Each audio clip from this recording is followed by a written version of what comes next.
Hello, Night Seekers, and welcome to Lacuna Noir. This is where forgotten stories and gentle voices meet, carrying you softly into peaceful sleep, wrapped in mystery. Before tonight's tale begins, I'd love to know, where in the world are you listening from? Drop a comment below and let me know.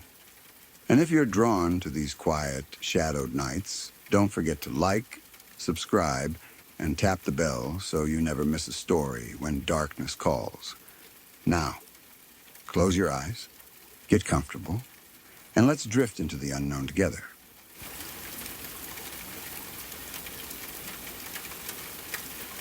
I worked at a popular chain restaurant during college, and honestly, it didn't feel like a normal job. It felt like a second home.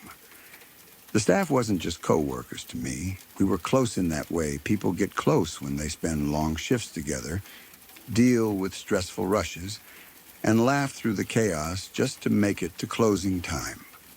Everyone knew everyone's story. We talked about school, relationships, money problems, family drama, and future plans. We joked around like siblings, argued like siblings sometimes too, but at the end of the day, we always had each other's backs. It was the kind of place where you could show up exhausted, and someone would still hand you a drink and tell you to sit down for a minute. We worked hard, but we had fun doing it. There was one cook in particular who everyone liked.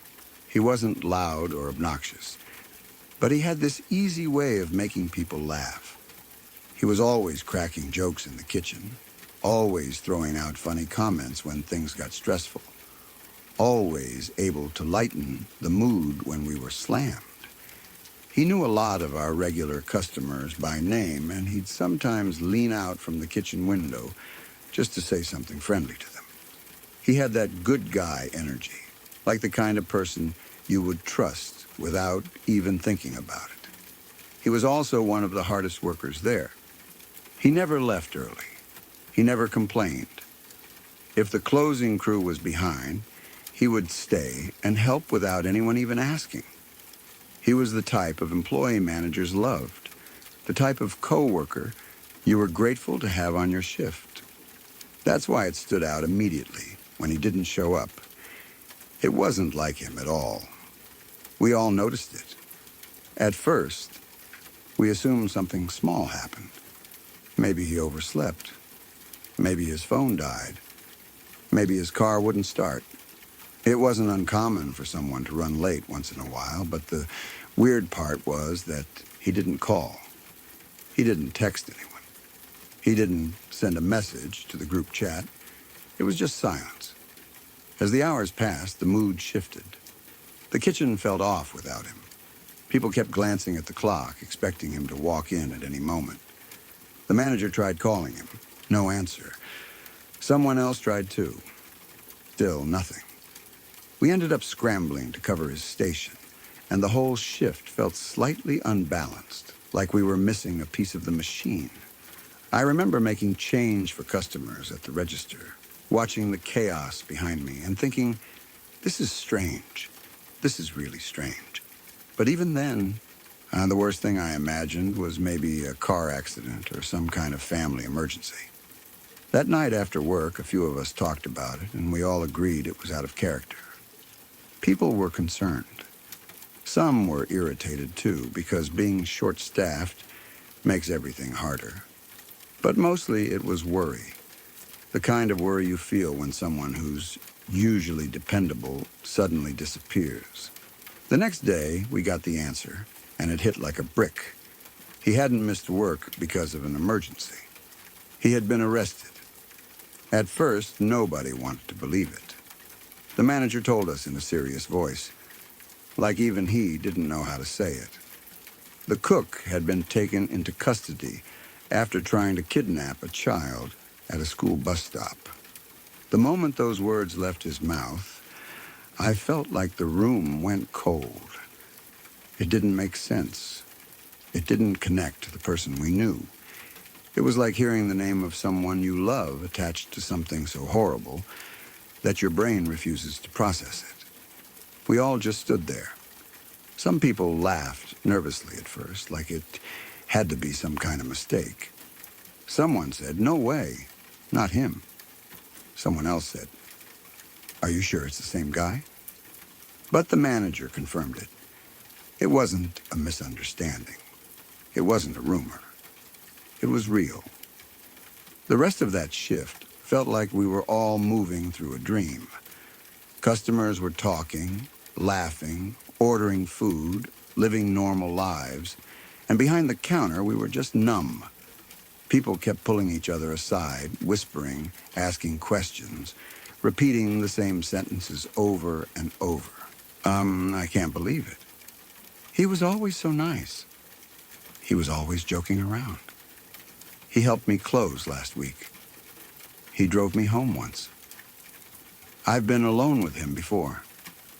Every time someone said something like that, it felt worse, like the story was crawling into every corner of our memories and poisoning them. And then, as if the arrest itself wasn't already enough, more details came out. Authorities searched his apartment. They found an enormous amount of illegal material involving children, thousands and thousands of images and videos. It wasn't one or two things hidden away. It was a collection, a stash, something that had been built up over time, carefully stored and kept. When I heard that number, my stomach turned. It wasn't just one sick mistake. It was a lifestyle, a secret life. The news got even darker when it was revealed that he admitted to harming multiple children in that apartment. When that information spread through our staff, it felt like a punch to the chest. It wasn't just an attempted kidnapping. It wasn't just illegal files on a computer. It was real victims, real lives, real trauma that couldn't be undone. And the worst part, the detail that made my skin crawl the most, was where it all happened. That apartment was not some random place far away. It was an apartment that many of us had been inside, because he didn't live alone. He lived with a roommate who also worked at our restaurant. The roommate was someone we knew, someone we liked, someone who had been part of the same work family as the rest of us. We had been over there before to hang out. Some of us had sat on that couch, watched TV, laughed, ate food, played games, and acted like it was just another normal apartment. We had all been inside those walls without having any idea what kind of evil was hidden there. When that realization hit me, it made everything feel contaminated. Every memory of that apartment suddenly felt wrong. It felt dirty, like something horrible had been in the air the entire time, and we just couldn't smell it.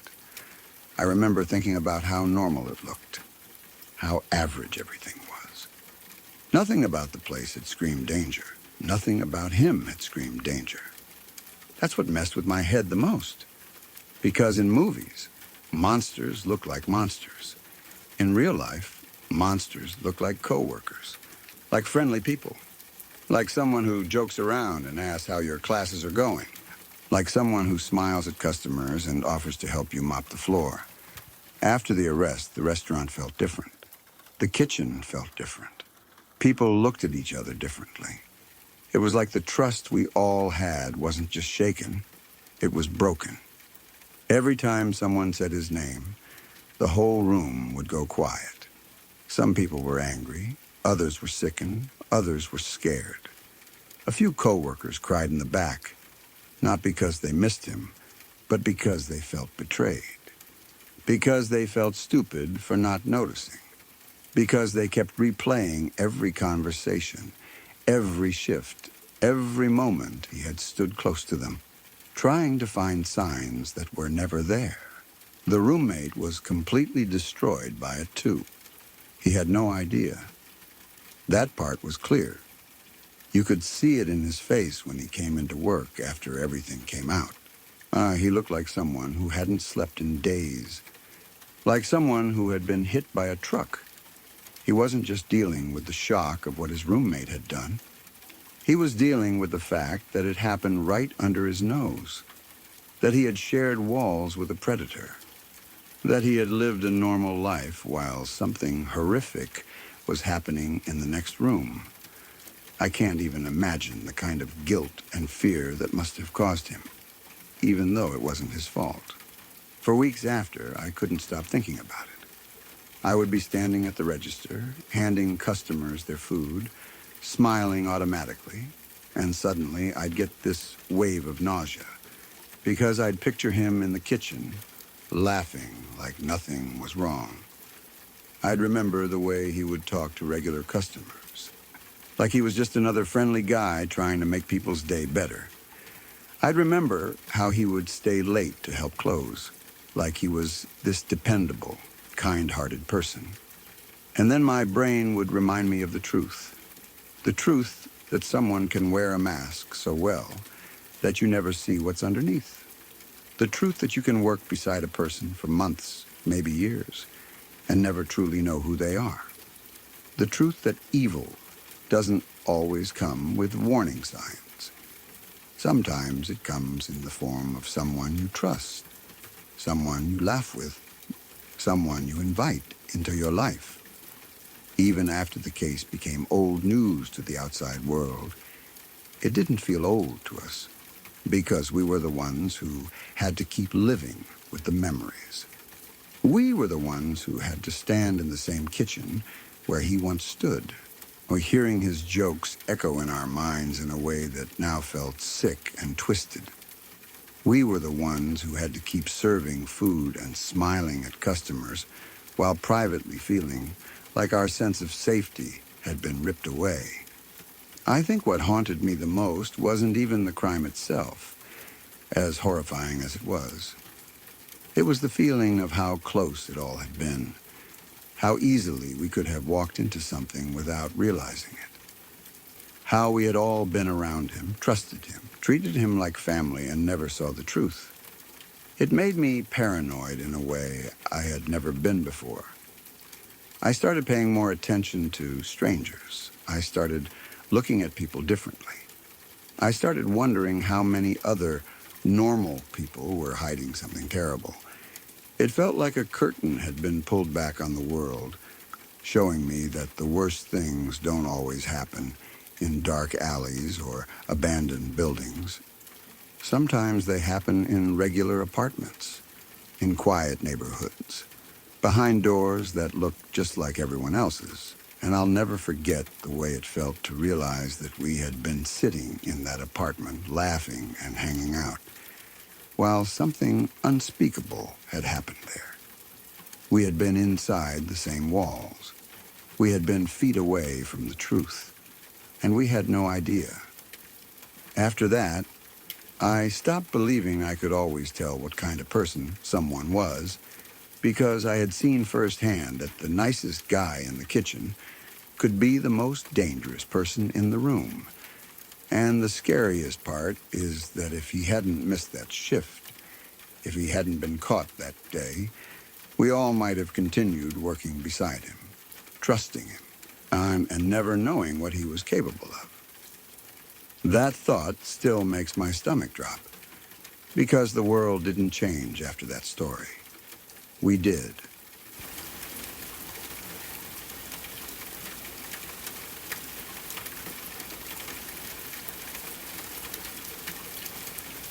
A couple once went on what was supposed to be a normal diving trip, the kind of experience people save up for and look forward to for months. It wasn't supposed to be dangerous. It wasn't supposed to be a survival story. It was supposed to be a fun memory, something they could talk about later, laugh about later, maybe even show photos of later. The ocean was calm, the sun was bright, and the boat they were on was full of other tourists. There were organizers and crew members who ran the trip, people who had done this kind of thing many times before. Everything about it looked professional enough that nobody would think twice. People were excited, smiling, putting on gear, checking oxygen tanks, and preparing to jump into the water like it was just another day. The couple's names were Tom and Eileen Lonergan. They were not reckless people. They weren't trying to break rules or do something extreme. They were simply two people who wanted to explore the ocean together. They wanted to see coral, fish, and the kind of underwater beauty that most people only see on TV.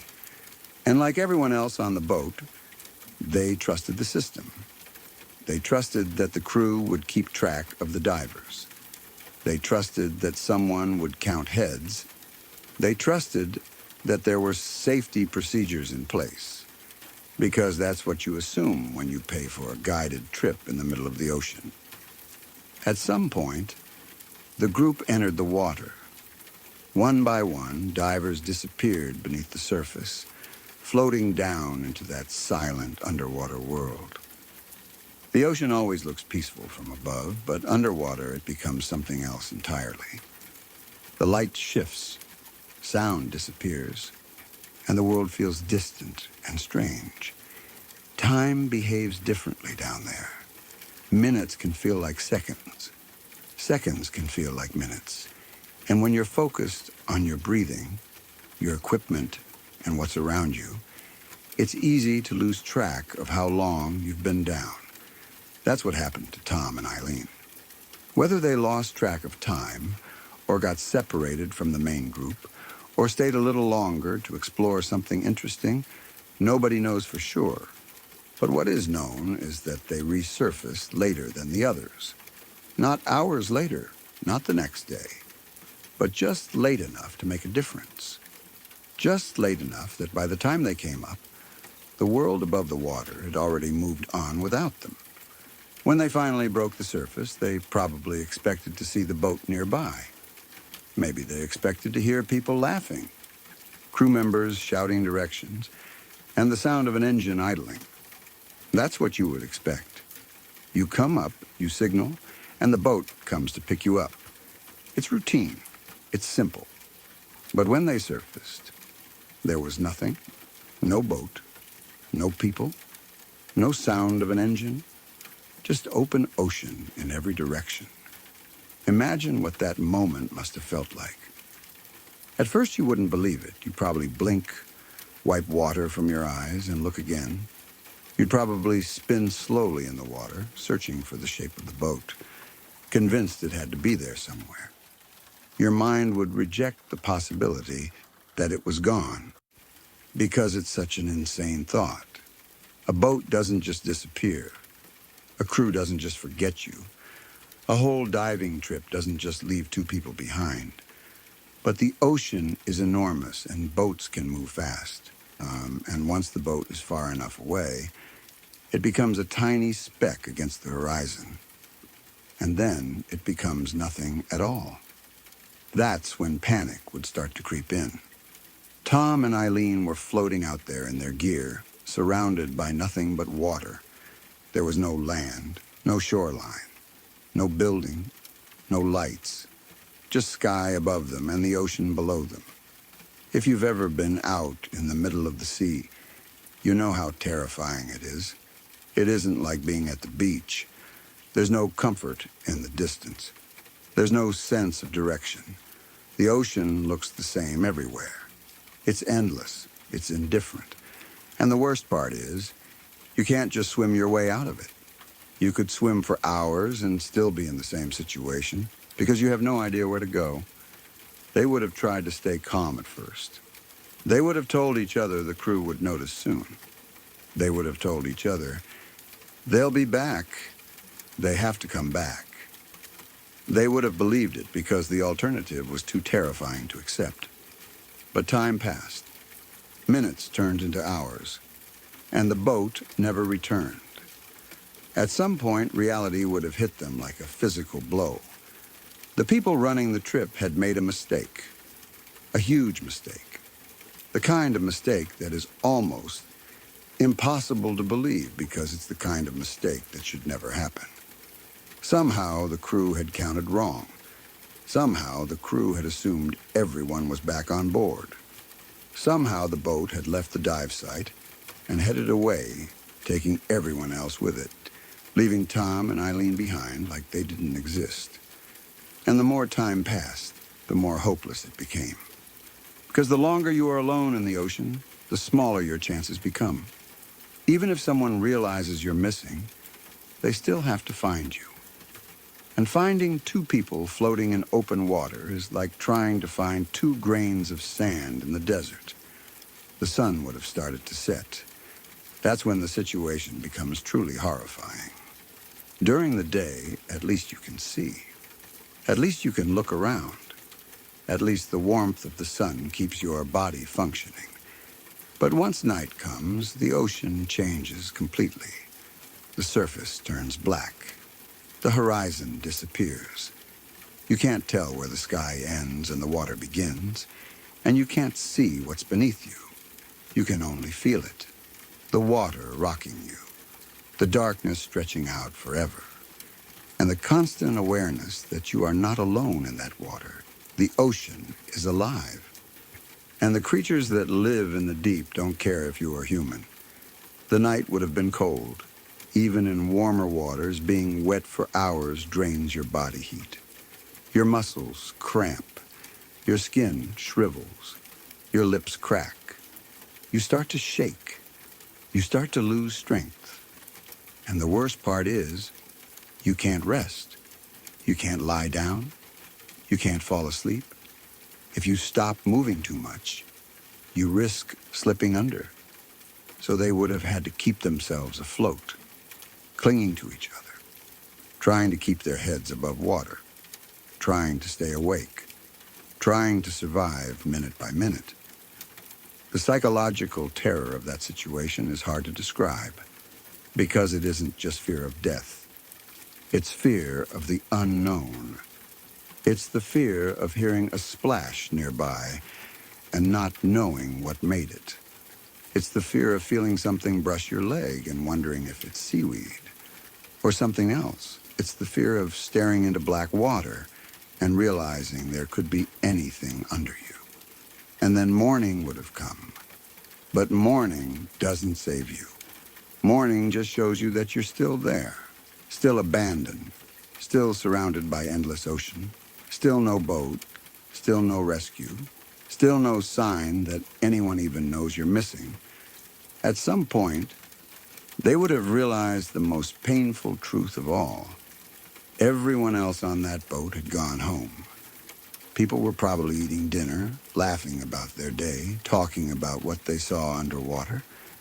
The crew members were probably cleaning equipment, closing out the trip, and thinking everything went smoothly, while 2 people were still floating out there, desperately waiting. That's the part that makes the story so horrifying, because it wasn't an accident like a storm or a shipwreck. It wasn't a natural disaster. It wasn't some unavoidable tragedy. It was human error. It was forgetfulness. It was negligence. And because of that, 2 lives were slowly slipping away in the most helpless way imaginable. They had no food, no fresh water, no shade. The sun would have burned their skin during the day, and the cold would have drained them at night. Salt water would have dried their mouths and made them thirstier. Dehydration would have come quickly. Exhaustion would have made their arms and legs feel like lead. Every hour would have been a battle, just to stay conscious, just to stay afloat, just to keep hope alive. And still, they tried. Because when you're in a situation like that, your mind clings to hope, even when hope doesn't make sense. They probably kept telling themselves, someone will notice. They probably kept scanning the horizon for any sign of a boat. They probably kept waving whenever they thought they saw something. They probably kept shouting until their throats were raw. But the ocean doesn't carry voices far, and the horizon doesn't care how desperately you stare at it. Eventually, they found something they could write on. A board. A piece of material that could float. Something they could mark with a message. And they wrote the words that would later become one of the most heartbreaking details of the entire story. A message that said they had been abandoned. A message begging for help. A message that sounded like the last thing a person writes, when they realize nobody is coming. We have been abandoned. Please help to rescue us before we die. Help!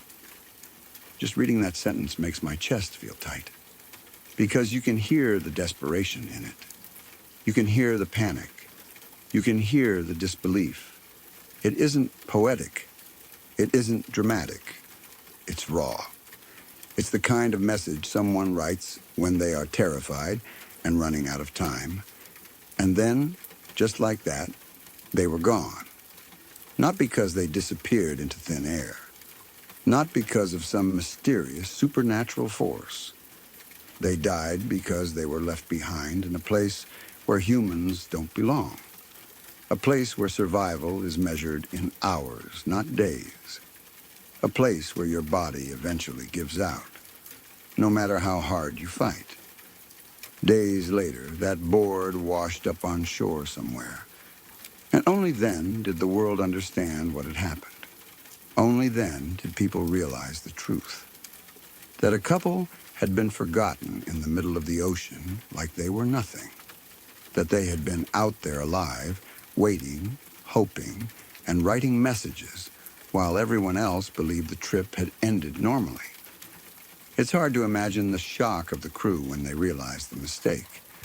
It's hard to imagine the guilt. But guilt doesn't bring people back. And no apology can undo the terror of those final hours. The reason this story sticks with people is because it feels so unfair. Tom and Eileen didn't do anything that deserved that ending. They weren't criminals. They weren't reckless thrill seekers. They were just two normal people who went on a vacation trip, trusted the people in charge, and paid the price for someone else's carelessness. It also sticks with people because it triggers a fear that most of us have deep down. The fear of being forgotten. The fear of being left behind. The fear of being surrounded by people one moment and then being completely alone the next. And the ocean is the perfect place for that fear to become real, because the ocean doesn't give second chances. The ocean doesn't care how good of a person you are. It doesn't care how loudly you scream. It doesn't care how much you want to live. It just keeps moving. And the scariest part is that if the board hadn't washed up, the world might never have even known exactly what happened. They could have simply vanished. Two missing divers lost at sea, case closed. No details, no message, no proof that they were abandoned, just silence. But the ocean returned their words, like it wanted people to know, like it wanted the world to understand that they didn't drown instantly, they didn't disappear right away. They were alive out there long enough to write a warning that mistakes can kill, a warning that safety rules matter, a warning that sometimes the most terrifying deaths aren't quick, they're slow, they're lonely, and they happen while the rest of the world continues like nothing is wrong. Later on, a movie was made based on this story. The film is called Open Water. And even though it's just a movie, it doesn't feel like fiction, because the real story is worse than anything Hollywood could invent. In the movie, the ocean is the villain. But in real life, the villain was something far more terrifying. It was human carelessness, because sharks, waves, and storms are expected risks of the sea. But being forgotten, being counted wrong, being left behind by the very people who were supposed to protect you, that's the kind of horror nobody prepares for. That's the kind of horror that feels impossible until it happens. And the worst part is, it did happen. To Tom and Eileen Lonergan, two people who went diving, surfaced expecting to see a boat, and instead saw nothing but endless water and the slow realization that the world had already left them behind.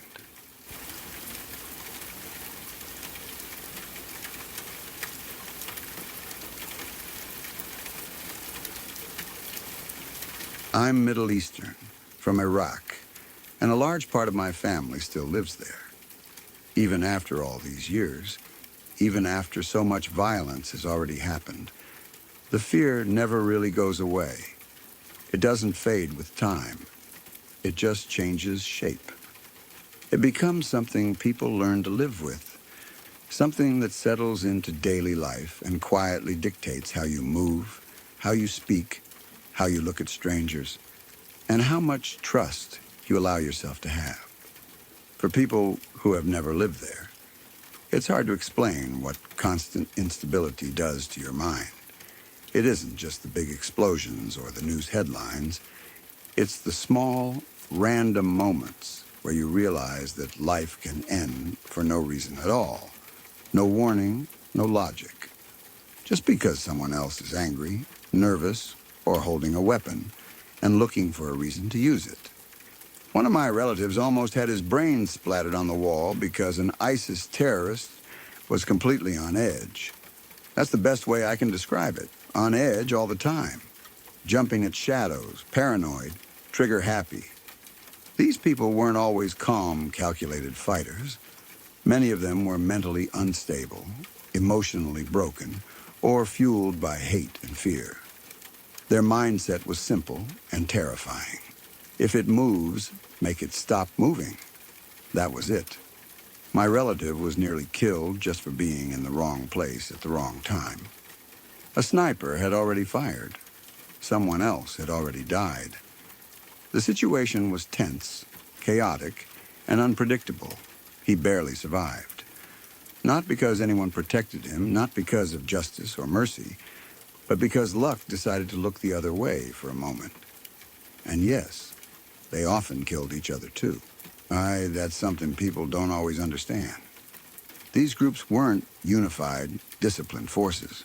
They were fractured, paranoid, constantly suspicious of betrayal. People would be executed for the smallest perceived disloyalty. One wrong word, one wrong look, one rumor. Violence wasn't just directed outward. It consumed them from the inside. Then there's my granddad's uncle. He was killed in 2018 or 2019 by gang members or terrorists. Even now, it's hard to separate the two because the lines blur so much in places like that. He had sold a house. That alone made him a target. Someone found out he had money. That was enough. They strangled him and killed him. Semi-brutally, as people say, but there is no gentle way to describe something like that. They took his money and left. No justice, no investigation that led anywhere. Just another life erased because someone else wanted what he had. He didn't do anything wrong. He wasn't involved in crime. He wasn't political. He was just a man who sold property and trusted the wrong people, or lived in a place where trust itself is dangerous. My granddad never recovered from his brother's death. He died recently, and my mother believes it was because of the emotional pain. I believe it too. Grief like that doesn't always show up as sadness. Sometimes it weakens the body slowly, quietly. My granddad was naturally healthy. He lived simply. He ate onions, garlic, honey, lemon. He followed a traditional, clean diet. He was religious. He took care of himself. He wasn't someone you'd expect to get sick easily. But after his brother was killed, something in him changed. He became quieter. He carried the weight of that loss every day. Losing a sibling in such a violent, unjust way does something deep to a person. It shakes their belief in the world, in fairness, in safety. Over time, that kind of emotional wound can turn into physical illness. His health declined, and eventually, he passed away. It felt like the violence claimed 2 lives instead of 1. That's another thing people don't talk about enough. Violence doesn't stop with the person who is killed. It ripples outward. It affects parents, siblings, children, spouses. It changes families permanently. Sometimes the survivors don't survive for long either, just in quieter ways. There were also periods where civilians would dress up as police officers. This is one of the most terrifying things to live with. Imagine hearing a knock on your door at night. You look through the peephole and see men in police uniforms. Your first instinct is relief. Police means safety, right? But in Iraq, for a long time, that wasn't true. Criminals and militias would wear police uniforms and break into houses pretending to be law enforcement. They would say they needed to search the home. They would accuse people of crimes. They would demand entry. Once inside, they would steal gold, money, valuables. They would threaten families. Sometimes they would kidnap people. Sometimes they would kill them. And then they would leave. There was no way to know who was real and who wasn't. Calling the police didn't always help because sometimes the police themselves were corrupt, underpaid, threatened, or infiltrated. The uniform meant nothing. Authority meant nothing. Safety was an illusion. After the American invasion, things didn't magically get better. In some ways, they got worse. Groups learned how to steal or make their own thermal paste and explosives. They would blow open doors at night. Not knock, not ask. Just blast their way inside. Families would wake up to chaos. Smoke, screaming, guns pointed at their faces. These weren't always ideological attacks. Often they were just robberies, power grabs, crimes committed under the cover of instability. They took whatever they wanted: money, gold, electronics, sometimes people. And they left behind fear that never fully faded. Checkpoints were another nightmare. In theory, checkpoints are meant to protect civilians. In reality, they were often places of extreme danger.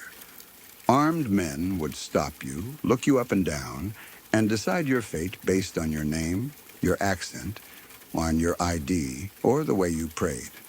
They could violate your privacy however they wanted, search your car, question you aggressively, humiliate you. And if they decided they didn't like what they saw, that could be the end. Sectarian violence made everything worse. If you were Shia at a Sunni checkpoint or Sunni at a Shia checkpoint, you were in danger, sometimes deadly danger. The hatred between Sunni and Shia groups became so deep and so vindictive that people were killed just for belonging to the wrong sect. It didn't matter if you were peaceful. It didn't matter if you were religious or not. It didn't matter if you had never harmed anyone. Your identity alone could get you executed. That kind of hatred eats a country from the inside. Neighbors turned against each other. Old friendships broke. People stopped trusting anyone outside their immediate family. Even then, fear lingered. Because betrayal didn't always come from strangers. Sometimes it came from people you thought you knew. Living like that changes you. You learn to read rooms quickly. You learn to watch hands, eyes, tone of voice. You learn when to stay silent, when to speak, when to leave.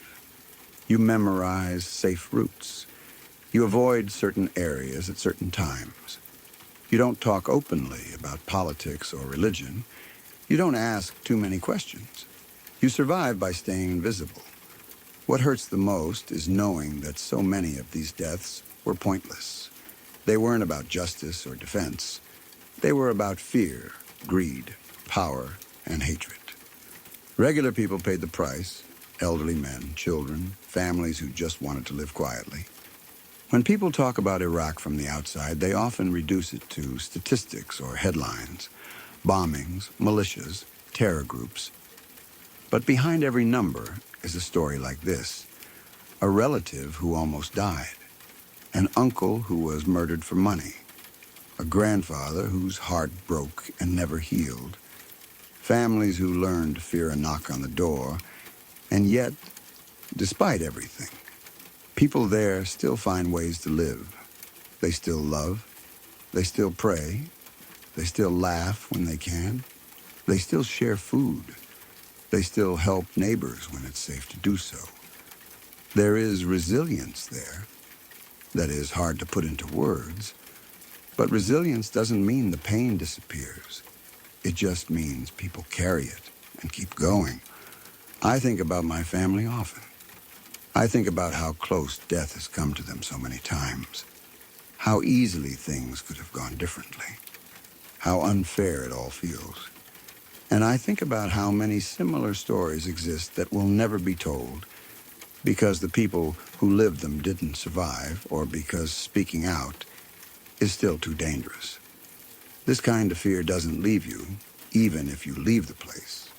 It becomes part of how you see the world, part of how you understand how fragile safety really is, and part of how you understand that for many people, horror isn't a story or a movie or a distant event.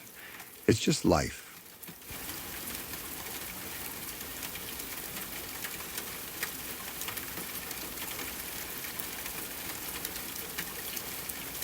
When I look back on my younger years, there are some memories that feel distant and faded, like old photographs left too long in the sun. And then there are others that feel as sharp as the day they happened. This story is one of those.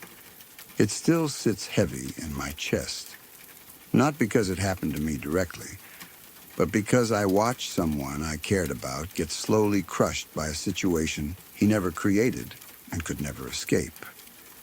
I had a friend when we were teenagers. He was 16 at the time, and even back then it was obvious that his judgment wasn't great. He wasn't stupid, not at all, but he led with his heart instead of his head, and once he latched onto something emotionally, he couldn't let go. That's what made him vulnerable. He was deeply in love with a mutual female friend of ours who was 17.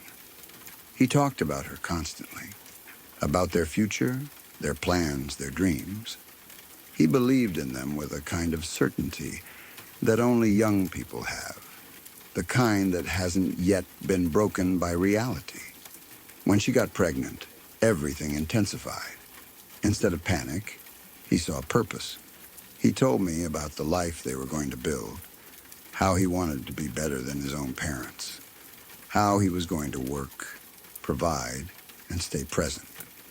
He talked about names, schools, what kind of father he wanted to be. He truly believed this child was going to give his life meaning and direction. And he believed, fully, that she felt the same way. For a while, it seemed like she did. Then everything fell apart. When she was about 5 months pregnant, she went on a family vacation to Germany. At the time, none of us thought much of it. It was just a trip, a break, something normal. But while she was there, she cheated on him with the son of one of her father's friends. Not a stranger, not a random mistake. Someone close enough that it made the betrayal cut deeper. When she came back, she didn't ease into the truth. She didn't soften the blow. She ended things with my friend abruptly, and to both of our shock, she brought the guy she cheated with back with her. Just like that, my friend's entire future collapsed in front of him. The girl he loved, the child he was preparing his life around, the plans he spoke about with so much hope, all gone in an instant. I had never seen someone so hollowed out so quickly. He was devastated. But even then, his focus stayed on his unborn child. He talked constantly about how he was still going to be involved no matter what, how he was going to show up, how he wouldn't disappear just because things didn't work out romantically. He was trying to hold on to something solid in the middle of emotional freefall. When the child was born, the situation became even more surreal. He was there, holding one of his ex's legs during the delivery. Her new partner held the other. That image alone says everything about how broken and humiliating the situation had become. And yet, he stayed. He swallowed his pride. He told himself that this wasn't about him anymore. It was about the child. For a few months, things were tense but relatively quiet. Then came the phone call. We were at the skate park together when his phone rang. I remember the look on his face changing as he listened. His ex was on the other end. According to him, her voice was flat, cold, almost mechanical. She told him he needed to go to the children's hospital immediately because something had happened to their baby. She didn't explain much. She didn't cry. She didn't reassure him. We didn't hesitate. We jumped into my truck and drove as fast as we could. The entire drive was silent except for the sound of tires on pavement and his shallow breathing. Fear has a sound, and it filled that cab. I didn't know what we were about to walk into, but I knew it was bad. When we arrived at the hospital, we ran inside and found the room where his child was being treated. But before we could even process what we were seeing, 3 people approached us. 2 detectives and a representative from Child Protective Services. They asked my friend if he had a moment to talk. The way they said it sent a chill through me. That was the moment I was told I couldn't go any further. I was pushed out to the lobby while they took him aside.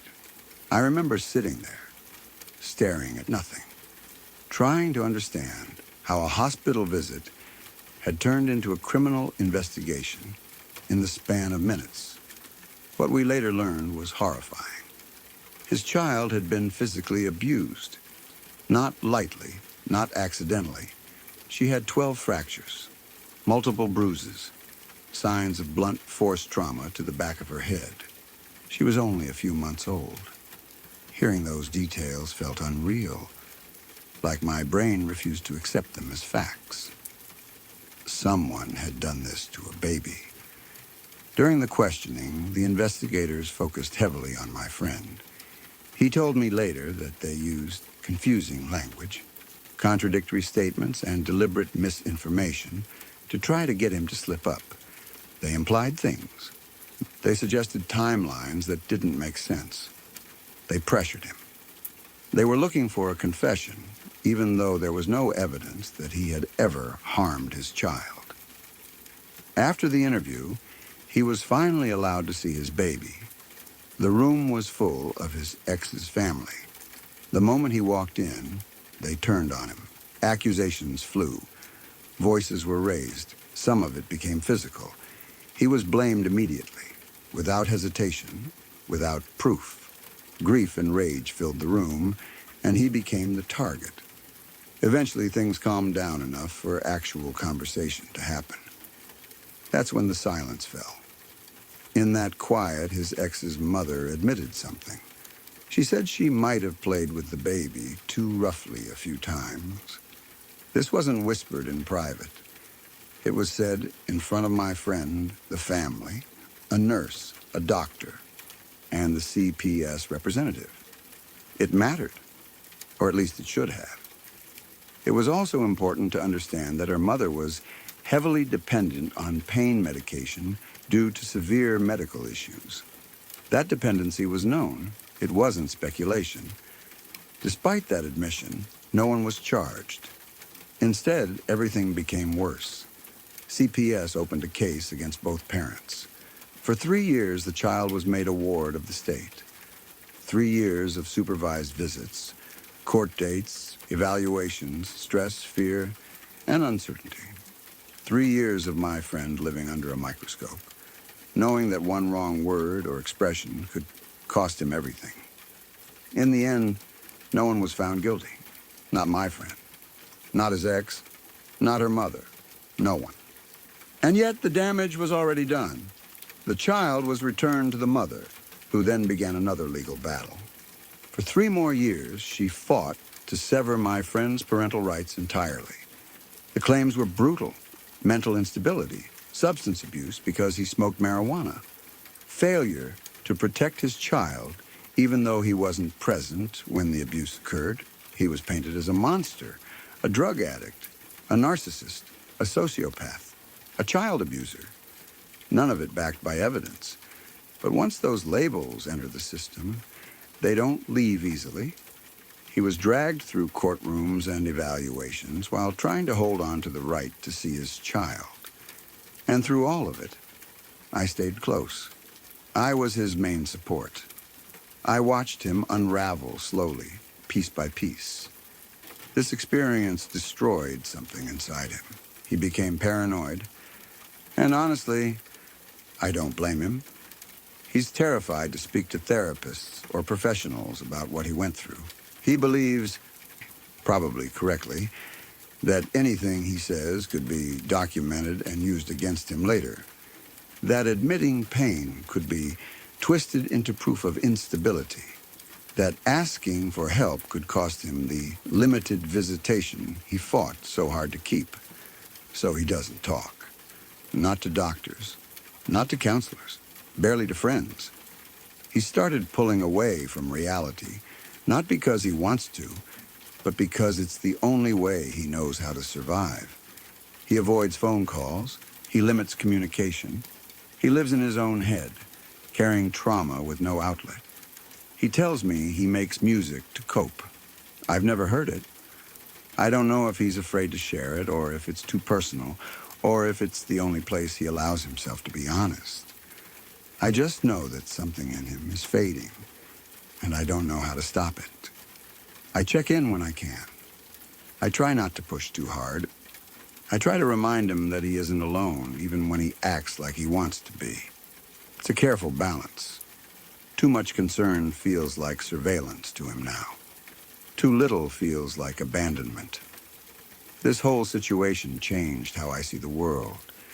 It taught me how systems meant to protect can sometimes destroy, how accusations can matter more than truth, how men, especially young men, can be quietly crushed by processes they don't understand and can't fight alone, and how trauma doesn't always come from doing something wrong, but from being blamed for something you didn't do. I think about that baby often. I think about how much pain she went through before she was even old enough to understand the world. I think about how adults failed her in different ways. And I think about my friend who loved her before she was even born and who has been punished ever since for simply wanting to be a father. If you ever read this, I want you to know something. I love you, bro. I know you're tired. I know you're scared. I know you feel like the world is watching and waiting for you to fail. But you're not alone, even when it feels like you are. Call me back. I'm still here.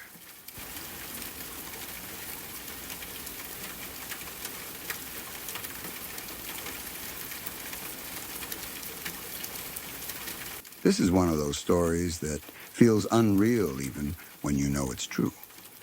It doesn't feel like something that should exist in real life. It feels like a movie plot. The kind you'd say was too extreme or too cruel to be believable. And yet, this happened to someone I knew. Not a friend of a friend. Not a rumor.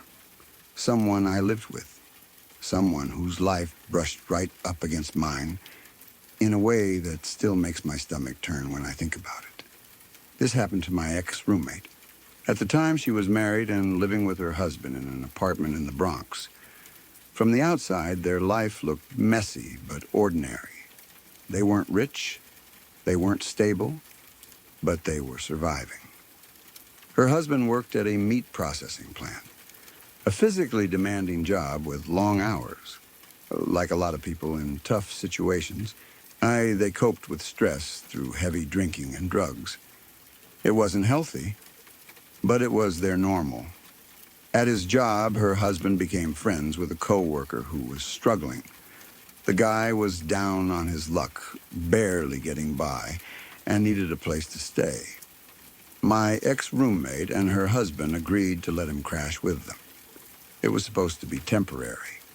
A few weeks, maybe a month. Just helping someone out. He ended up living with them for several months. During that time, the coworker didn't just share the apartment. He shared their lifestyle. He partied with them, drank with them, used drugs with them. Boundaries blurred quickly. What started as helping someone in need slowly turned into a volatile, unhealthy situation where everyone was feeding off each other's worst impulses. Eventually, paranoia crept in. Her husband started accusing her of cheating on him with the coworker. Whether there was any truth to that or not doesn't really matter. What matters is that the accusations escalated. Arguments became frequent, loud, explosive. And then they turned violent. Her husband began beating her. The apartment became a pressure cooker. Drugs, alcohol, jealousy, and resentment all mixed together in a closed space with no escape. The coworker stayed, watched, and kept partying with the husband anyway. It was like no one had the ability or the will to step back and stop what was happening. Then one night, everything broke. The husband and the coworker were partying again, drinking heavily, probably high. At some point, they started fighting. This wasn't unusual anymore, but this time it didn't stop at yelling or shoving. The fight spilled out into the hallway of the apartment. And that's where the coworker stabbed him. My ex-roommate was in the bedroom when it happened. She heard shouting, then sounds she couldn't immediately place. A struggle, chaos. She came out of the bedroom and saw her husband on the floor, covered in blood. That image alone would be enough to destroy most people. But it didn't end there. The coworker turned on her. He threatened her, told her to get back into the bedroom. He tied her up, restraining her so she couldn't move. He told her not to worry, that he would deal with her later. The casual way he said it made it even more terrifying, like she was just another problem on a list. She was left alone, tied up, not knowing if she was going to live or die. While she was restrained in the bedroom, the coworker dragged her husband's body into the bathroom.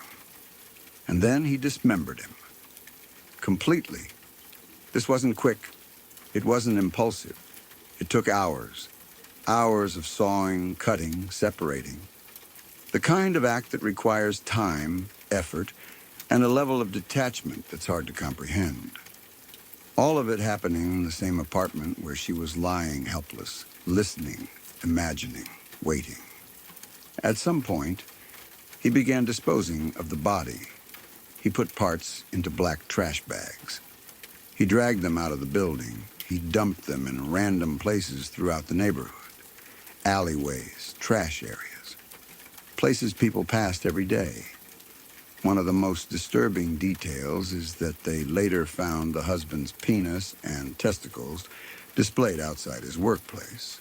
That detail alone tells you this wasn't just about getting rid of evidence. It was about humiliation, rage, control. This went on for hours. Eventually, her brother came to check on her. He was around the apartment often, even when I lived with her later, and something must have felt off enough for him to show up. When he got there, he found her tied up in the bedroom. They called the police. By that time, the coworker was already gone, but not for long. He was located and arrested. The pieces of what happened were slowly uncovered as investigators traced the body parts, the timeline, and the movements through the neighborhood. The case made the news. It wasn't a small story. It appeared in major outlets, including the New York Times. If you search for it, you'll find it under Bronx Killings. It's all there in black and white. Cold facts, quotes, photos, timelines. But reading it on a screen doesn't prepare you for the reality behind it. Here's the part that still makes me feel sick. I lived in that exact apartment later. I didn't know. For months. I slept there. I cooked there. I sat on the floors. I leaned against the walls. I lived my life in a space where something unspeakable had happened. Completely unaware. No warning. No disclosure. Just four walls holding a history I couldn't see. When I finally found out, it hit me all at once. The bathroom, the hallway, the bedroom.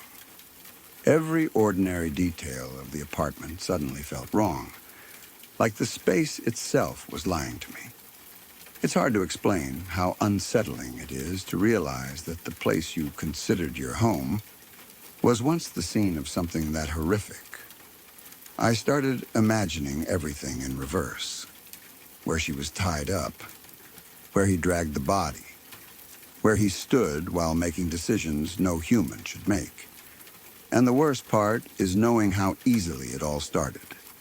One act of kindness, letting someone crash on a couch, one unchecked habit, drugs and alcohol becoming the glue of a household. One escalation. Jealousy turning into violence. There was no single moment where this suddenly became evil. It slid there slowly, step by step, until it reached a point of no return. This story scares me not just because of how violent it is, but because of how ordinary the beginning was. People let friends stay over all the time. People party. People fight. People make bad choices. None of that feels extraordinary. Until suddenly it is. It also changed how I think about trust, about letting people into your life, about ignoring red flags because it's easier than confronting them, about how dangerous environments don't always announce themselves with obvious warning signs. And I think about her often, about the trauma she must carry, about the hours she spent tied up, listening, waiting, not knowing if she'd survive, about losing her husband in the most brutal way imaginable, about having her home turned into a crime scene and her life into a headline. And then I think about myself, unknowingly living in that space later, and how close horror can be to normal life without us ever realizing it. That apartment looked like any other place in the Bronx. That hallway looked like any other hallway. That bathroom looked like any other bathroom. And that's what makes it so disturbing. Because evil doesn't always leave visible marks. Sometimes it just moves out, gets arrested, makes the news, and leaves behind a space where someone else will one day unpack boxes and call it home, never knowing what happened there before. Until they do. Sorry to pause for just a moment. If this is your first time here, welcome. I hope you're enjoying the calm so far. If you'd like more nights like this, true stories, gentle rain, no interruptions, please subscribe to Lacuna Noir. It really helps me keep creating these peaceful experiences for you. And tap the bell so you're here every time a new story arrives in the dark. Now, back to the story.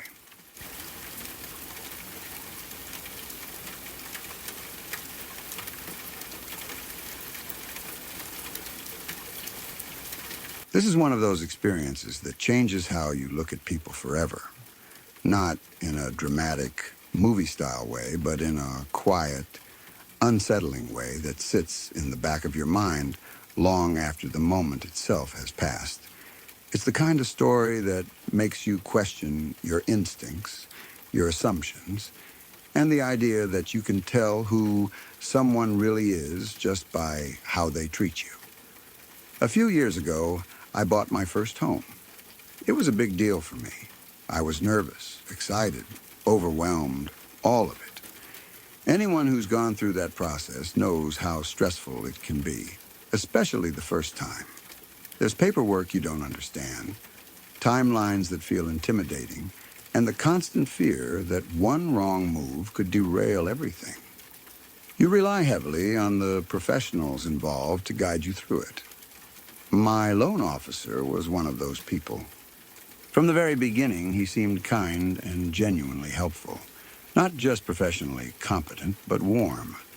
He explained things clearly, checked in often, and made sure I understood what was happening at every stage. He took extra time when he didn't have to. He answered questions patiently. He followed up when he said he would. Compared to some of the horror stories you hear about lenders, he made the process feel surprisingly smooth. I trusted him. More than that, I liked him. He came across as approachable and thoughtful, someone who took pride in helping people reach a major life milestone. There was nothing about his behavior that raised even the smallest red flag. If anything, he seemed like one of those rare professionals who actually cared. The purchase went through without any major issues, and I moved into my new home feeling relieved and proud. For a while, Life moved on. The loan officer became just another name in my email history, someone I associated with a positive experience. Then, a few months later, I needed to ask some routine questions about paying my taxes. Nothing complicated. Just normal homeowner stuff you don't really think about until you suddenly have to. I called the office, expecting to be transferred to him like before. Instead, the interaction felt off. The person I spoke to was awkward, hesitant. They didn't immediately connect me to him. There was a pause, some vague responses, and a tone that made it clear something had changed. They eventually answered my questions without involving him at all, which struck me as odd, but I didn't push it. After hanging up, that unease stuck with me. No, it wasn't anything specific, they said. It was the way they said it. The way his name suddenly seemed to make people uncomfortable.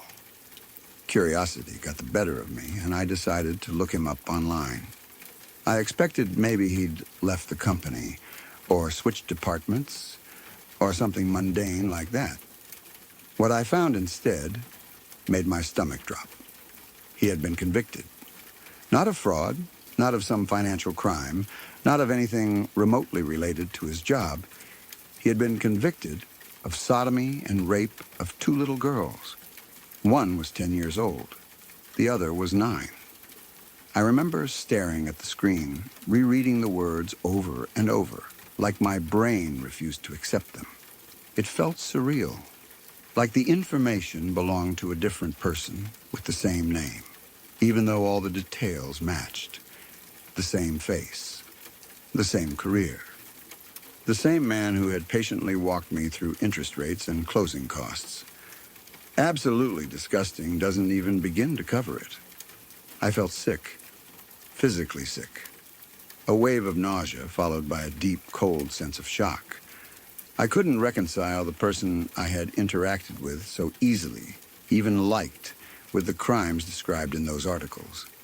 The idea that someone capable of doing something so horrific could also be capable of appearing so normal was deeply disturbing.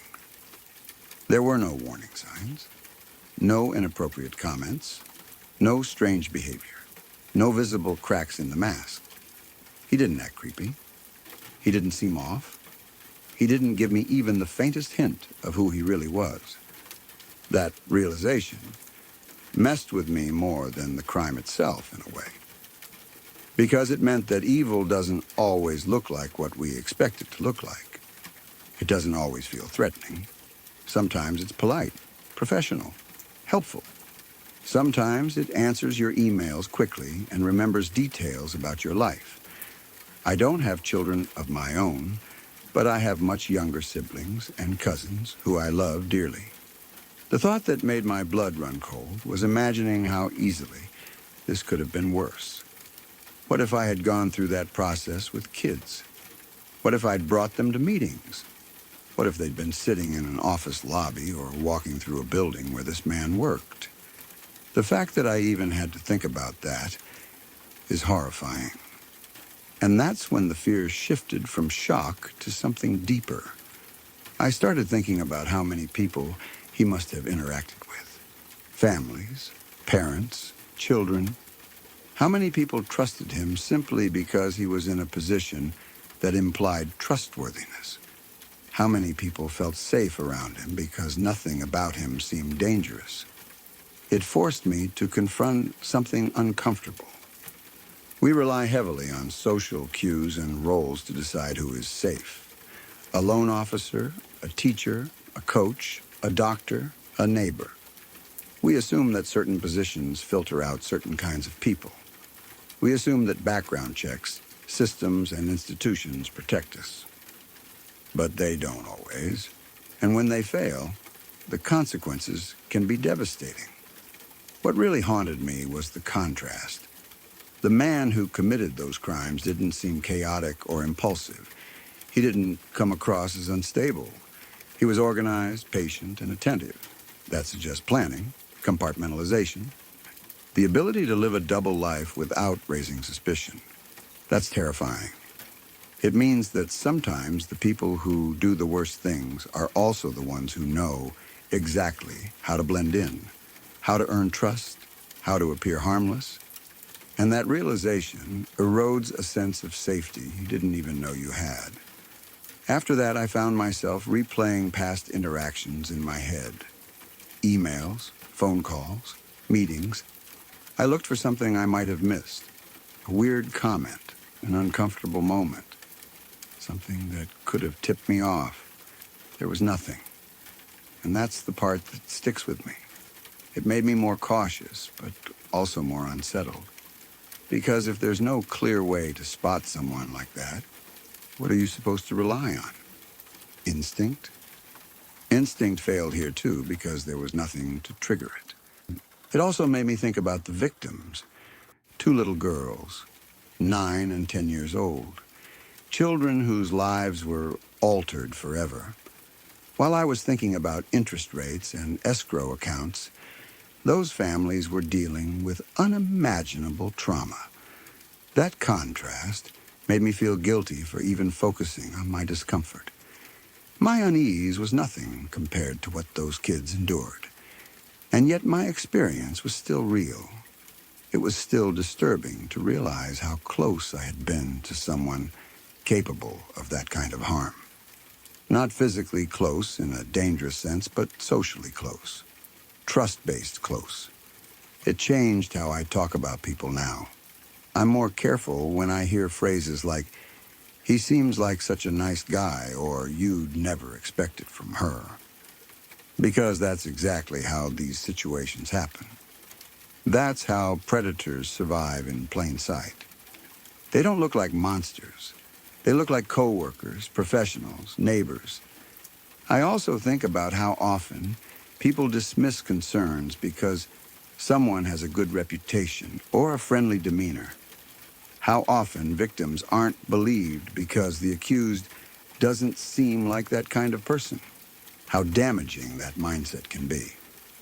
This experience reinforced something important for me. Liking someone does not mean knowing them. Professionalism does not equal morality. Kindness in one context does not erase cruelty in another. People are capable of extreme compartmentalization. And sometimes the most dangerous individuals are the ones who understand exactly how to earn trust. I still live in that house. I still remember the excitement of buying it. But now that memory is permanently attached to this other realization. That even during moments of achievement and happiness, there can be hidden shadows you don't see until later. Every once in a while, I think back to that Google search, to the moment when the screen loaded and the truth hit me. That sudden shift from confusion to horror. That sinking feeling in my chest that told me something fundamental about the world had changed. I don't know what happened to him after his conviction. I don't want to know.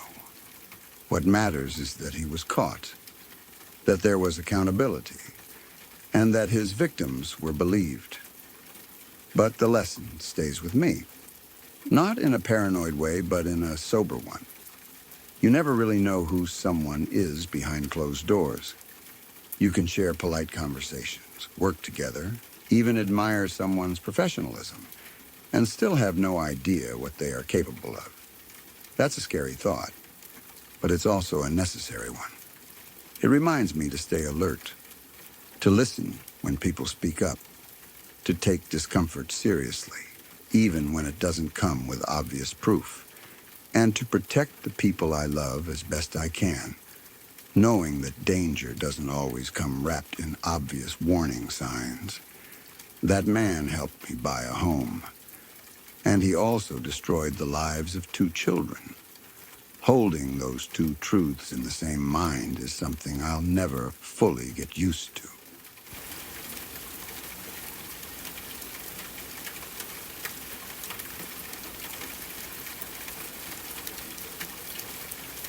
We bought the house thinking it would be a fresh start. It didn't feel like a risky decision at the time. It was quiet, tucked away enough to feel private, surrounded by trees. the kind of place people picture when they imagine peace. Nothing about it screamed danger or darkness. No warnings from realtors. No rumors passed casually by neighbors. Just a house with a past we didn't yet know. At first, everything seemed normal. The first few nights were calm. We unpacked, learned the sounds of the place, the way old houses settle and breathe. Floors creaked in places we expected them to. Wind moved through the trees outside, the kind of ordinary noises you tell yourself not to overthink. We were tired, adjusting, busy building a routine. Then the nights started to feel different. It wasn't something I could explain right away. There was a heaviness in the bedroom, especially late at night. Not fear exactly, but awareness. The feeling you get when you know you're not alone, even though there's no logical reason to believe it. I'd wake up suddenly, heart racing, unable to pinpoint why. The room would be quiet still, but something felt present.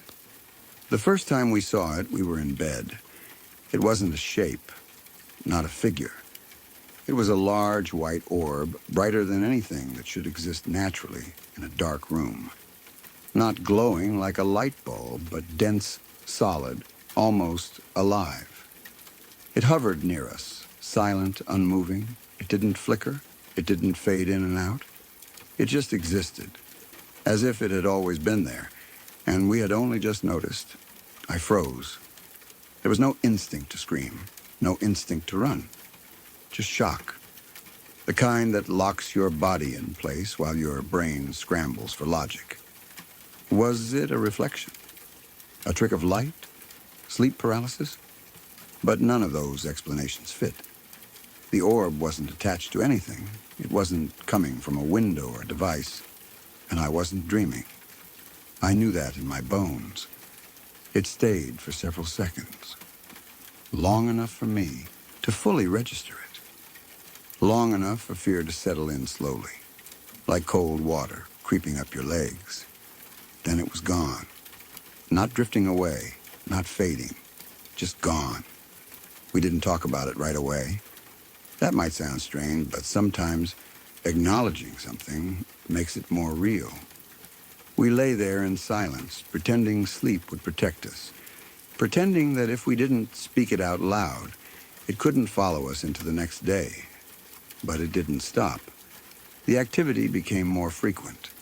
The feeling of being watched, the sudden cold spots in rooms that were otherwise warm, the way the air felt thicker at night, harder to breathe. And then there were the sightings. One evening, as I was driving up toward the house, I looked toward one of the windows. I saw her. Not clearly, not like a living person standing in the light, but enough to know it wasn't my imagination. A woman's image, faint but unmistakable, framed in the glass. She wasn't moving. She wasn't waving or calling out. She was just there, watching. The shock of it made my stomach drop. I parked and stared, half expecting her to disappear the moment I looked again. But she didn't. She remained silent and still until I finally forced myself to get out of the car. The second I stepped away and looked back, the window was empty. That was when fear really set in. Not panic, not hysteria, but the deep, slow realization that something was wrong with this house, and whatever it was, had history. We started asking questions, carefully at first, casually. You don't walk up to neighbors and ask if your house is haunted. You ease into it. You ask about previous owners, about the area, about anything unusual. Most people shrugged. Some avoided the subject altogether. Then one neighbor pulled me aside. Her voice was low, careful, like she was afraid the words themselves might travel back to the house. She told me the truth. The woman who had owned the house before us was murdered, not by a stranger, not by chance, by her husband. To save their marriage, they had decided to train together to climb Mount Baker in Washington. It was supposed to be a bonding experience, a challenge, something to bring them closer. That's what people say when they're desperate to fix something already broken. They trained, they prepared, they planned the climb, and somewhere along the way up the mountain, he pushed her off a crevasse. Just like that. No witnesses, no chance to fight back, no way to survive. A fall into cold, empty space. He came down alone, and he went back to the house. Our house. When he returned, his girlfriend was already there. Dinner waiting, normalcy carefully staged, as if nothing had happened, as if the woman he'd married hadn't just been erased from the world. The girlfriend worked for the medical examiner's office. She made sure the evidence disappeared. Skin samples from under the victim's fingernails were lost, misplaced, destroyed. The one thing that might have proven she fought for her life. The one thing that might have tied him directly to the act. Without that evidence, there was no case. He got away with it. No prison, no public punishment, no consequences that matched the crime. Just a man who went on living, free, while the woman he murdered became another quiet story, buried under technicalities and corruption. That explained the house. It explained the heaviness, the presence, the way the orb felt less threatening than sad. The way the image in the window looked more like longing than anger. She wasn't there to scare us. She was there because that was her home. The last place she lived. The place she never chose to leave. But the story didn't end there. The neighbor told me something else. Sometimes, in the early hours of the morning, around 2 or 3 a.m., the husband would come back. He'd park at the end of the driveway. He wouldn't approach the house. He wouldn't knock. He would just stand there, looking up toward it. She said she'd seen him more than once, not every night.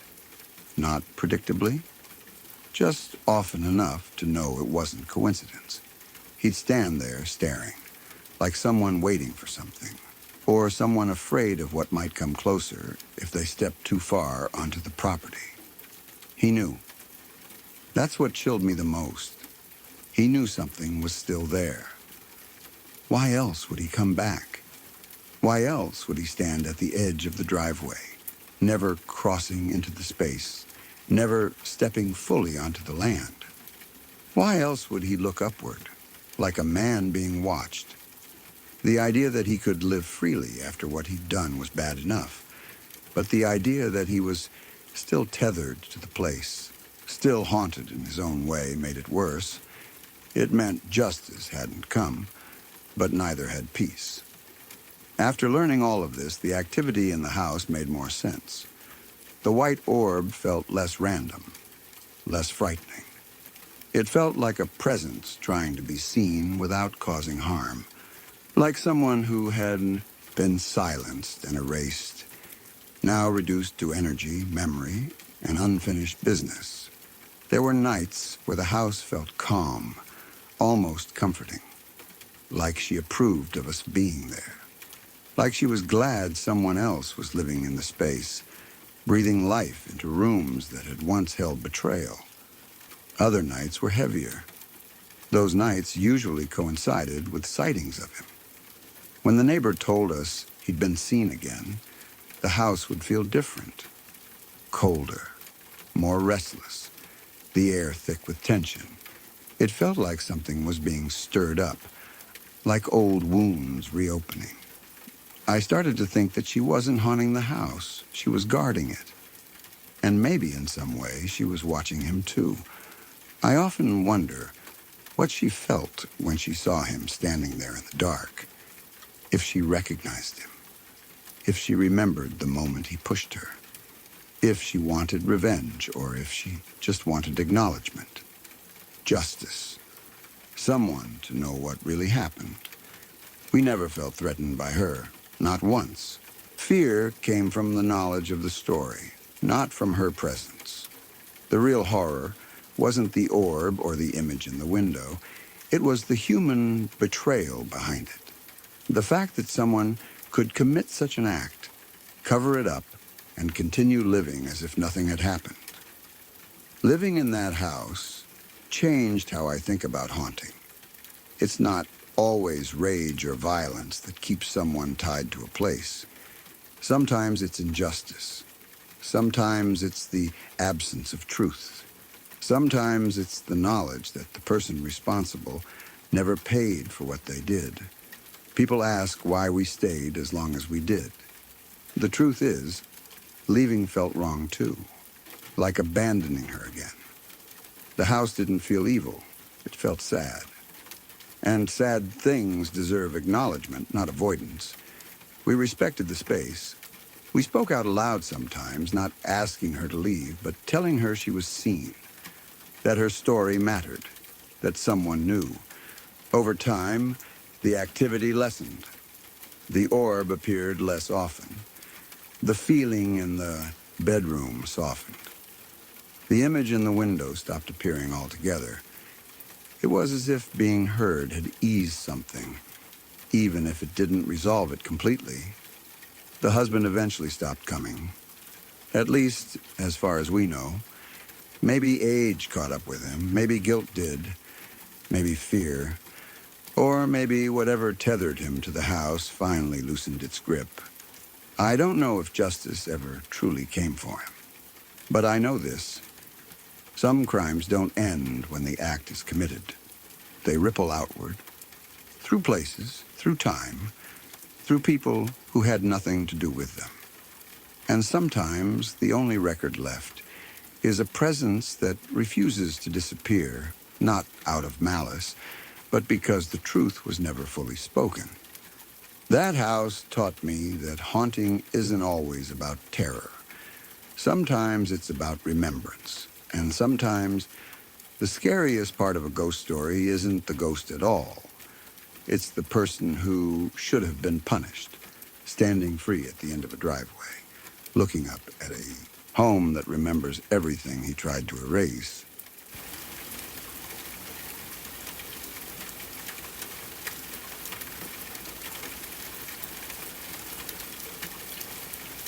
My brother once rented a house that came with a story already built into its walls. The place had previously belonged to a highly decorated World War I officer, a man whose name still carried quiet respect in the area. The house itself sat in a beautiful, almost storybook setting, rolling greenery, tall trees whispering in the wind, and wide windows that let sunlight spill across polished wooden floors. It was the kind of home that made you slow down when you stepped inside, as if the air itself asked for calm. Even as a kid visiting there, I remember thinking it felt important somehow, like it held memories that weren't ready to leave. The officer's legacy was still visible throughout the home. Military photographs hung neatly in frames, their glass surfaces catching the light. Medals, insignias, and carefully preserved artifacts were displayed with pride. In the hallway and main living area, 3 ceremonial swords and 2 rifles rested either on mounts or inside a glass case, positioned respectfully, like silent guardians of a distant past. None of it felt threatening. If anything, it felt solemn, a reminder of sacrifice, history, and a life lived in service. When my brother and his fiancée announced they were getting married, the house immediately felt like the perfect place to celebrate. It was intimate, meaningful, and beautiful. They imagined exchanging vows surrounded by family, laughter filling the rooms where history already lingered. Plans came together quickly. Relatives traveled in from different places, and several of us stayed overnight in the house the night before the wedding. There was excitement in the air, the kind that hums quietly beneath conversations and shared meals. That evening was warm and full of anticipation. People drifted into bedrooms with soft goodnights and promises to wake early. The house settled into silence. I remember lying awake for a while, listening to the faint creaks and sighs that old homes always seem to make. They didn't feel alarming, just part of the house breathing in its sleep. Morning arrived gently. Sunlight stretched through the windows, and the smell of coffee and breakfast began to pull people downstairs one by one. There was laughter, sleepy greetings, and the buzz of wedding day excitement starting to build. Someone mentioned needing to check decorations. Another joked about nerves. Everything felt perfectly ordinary. Then someone stopped mid-step on the staircase. At first, I didn't understand why the mood shifted. Conversations trailed off. Faces turned serious.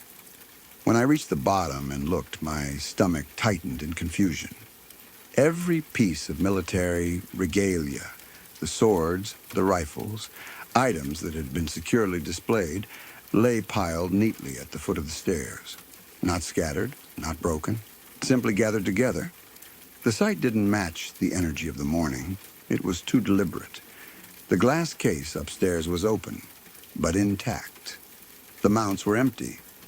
Nothing else in the house had been disturbed. No doors were forced. No windows were open. There were no signs of someone breaking in, rummaging around, or taking anything. Just those artifacts, resting together in a quiet stack, like they had been placed there with intention. For a moment, nobody spoke. The silence wasn't loud or panicked. It was thoughtful, unsettled. Adults exchanged looks that mixed confusion with disbelief. Someone suggested maybe a relative had moved them as a joke. Everyone denied it. The tone of the room changed subtly. Not fear exactly, but a shared awareness that something didn't add up. As a child, my mind didn't leap straight to danger.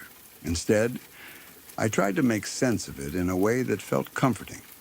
Standing there, staring at those objects tied to a soldier's past, I imagined a message behind the act. Maybe, just maybe, it was symbolic. A quiet declaration that the house, once tied to war and memory, was welcoming a day meant for love and unity. In my young imagination, it felt almost like a blessing, a way of saying, this is a place for peace now. Of course, the adults didn't frame it quite that way, but I held on to that interpretation tightly. It felt better than thinking someone had entered the home unnoticed, or that something unexplainable had happened while we slept. Children have a way of shaping mystery into meaning that protects them from fear. The family eventually moved into action. Wedding day schedules don't pause easily. Someone carefully gathered the regalia and secured it away from sight. My brother and his fiancée decided it was best not to display any of it during the celebration, partly out of respect, partly out of an unspoken unease. No one wanted the strange moment hanging visibly over what was supposed to be a joyful day. As preparations resumed, the house slowly regained its warmth. Conversations picked back up. Makeup kits opened. Music drifted softly through the rooms. Yet beneath the excitement, there was a lingering awareness of what we had seen. People didn't dwell on it openly, but you could sense it in the occasional, thoughtful glance toward the staircase. The wedding itself unfolded beautifully. Sunlight bathed the ceremony area. Laughter echoed through the house and onto the grounds. Vows were exchanged, tears were wiped away, and joy filled every corner. If the house held any lingering presence from its former owner, it remained quiet. Nothing else unusual happened. No misplaced items, no strange sounds, no further signs of disturbance. Still, the morning's discovery stayed with us. Later conversations circled back to it in hushed tones. Some insisted there had to be a rational explanation. Sleepwalking, a prank, a memory lapse. Others admitted the neatness of the pile and the untouched state of everything else made those explanations feel incomplete. It wasn't chaos. It was order, and that detail made it harder to dismiss. For me, the memory settled into a strange but gentle mystery.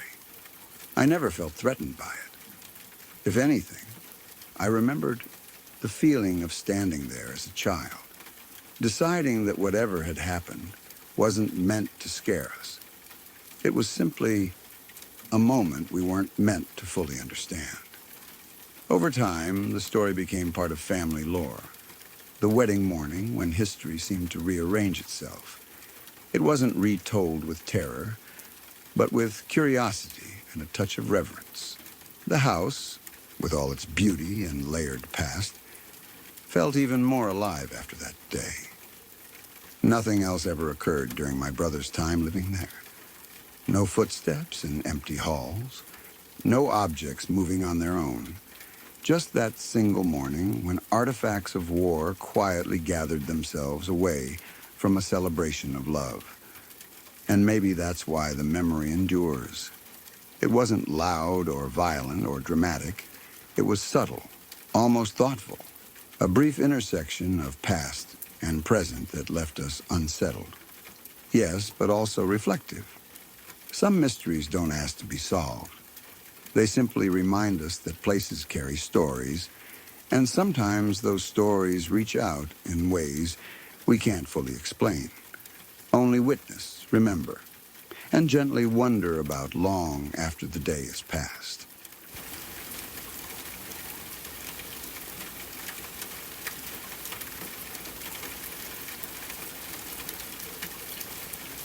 I was 6 years old when something happened that would quietly follow me for the rest of my life, even though I wasn't supposed to be there. At least that's what I believe. Memory is a strange thing, soft around the edges, full of gaps and shadows. And sometimes I wonder if what we remember says more about fear than truth. It was my first year of elementary school, a time when the world still felt huge and mysterious. My days were simple back then. School, cartoons, dinner, and an early bedtime. My life ran on routines my parents carefully built around me. I had a small circle of friends from the neighborhood, kids who lived close enough that our parents trusted us to roam the sidewalks together during the afternoon. We felt independent, even though our freedom barely stretched beyond the end of the block. One of those friends was a boy I'll call Daniel. He was a little braver than the rest of us. The type of kid who always wanted to test limits. He liked exploring places we were told to avoid. Behind our neighborhood ran a set of train tracks. They weren't hidden, but they were distant enough to feel forbidden. Adults warned us about them constantly. To us, that only added to their appeal. I remember afternoons when we stood at the edge of the gravel path, leading toward those rails, daring each other to go closer. The ground vibrated when trains passed, a deep metallic rumble that seemed to shake the air itself. Even at 6, I could sense the power of those machines. They were loud, unstoppable, and terrifying in a way that made my stomach twist. I never liked getting too close. One evening, the night everything changed, Daniel went out with another boy who was older than us. I'll call him Marcus. He was in 4th grade, tall enough that he seemed almost grown up in our eyes. Marcus had a reputation for being fearless. If someone suggested doing something risky, he'd be the first to say yes. That night, sometime around 10 o'clock, they wandered toward the train tracks. I didn't know about it then. I was at home, tucked into bed like every other night. My parents were strict about curfew. 7 o'clock meant inside, no arguments. At that age, I didn't question it. Bedtime routines were comforting. Brushing my teeth, pajamas, a quiet story, the hum of the house settling down. While I slept, something terrible happened. The details reached us in fragments the next day, whispered by adults who tried to soften the story but couldn't hide the horror. Marcus had been struck by a train. There was no dramatic buildup, no miraculous escape. Just a sudden, violent moment that ended a young life. The train couldn't stop in time. It never could. Even as a child, I understood enough to feel the weight of it. The neighborhood changed overnight. Parents became tense and watchful. Conversations dropped to hushed tones when kids entered the room. We sensed the fear without fully understanding it. Something irreversible had happened in a place we treated like a playground. When Daniel told the story, he spoke with the shaky excitement of someone who had seen too much. He described the flashing lights, the noise, the confusion. But what unsettled me most wasn't what he said about Marcus. It was what he said about me. You were there?" he insisted. I remember staring at him, confused. I told him he was wrong. I hadn't left my house that night. I'd been asleep. But Daniel was certain. He spoke with the conviction of someone reliving a memory burned into his mind. According to him, the three of us had gone to the tracks together. The claim didn't make sense. I tried to imagine it, sneaking out, running through the dark, standing beside those rails. But nothing came to me. No flashes of fear, no echo of sound. Nothing resembling a memory. Just blank space. When I asked my parents about it, my mother didn't hesitate. She told me I had been home the entire evening. 10 o'clock was far past my bedtime. She remembered the night clearly because the sirens had woken her. She checked on me, found me asleep, and only learned about the accident the next morning. Her certainty should have settled everything, and logically it did. I had an alibi stronger than any childhood recollection. Parental memory, routine, timing. But Daniel never wavered. Even years later, he would casually refer to that night as something we both experienced. As we grew older, life moved on. The neighborhood eventually regained its rhythm. Kids returned to playing outside. The train tracks remained, but they carried a different meaning. We avoided them without needing reminders. Marcus became a quiet, cautionary tale, spoken of rarely, but never forgotten.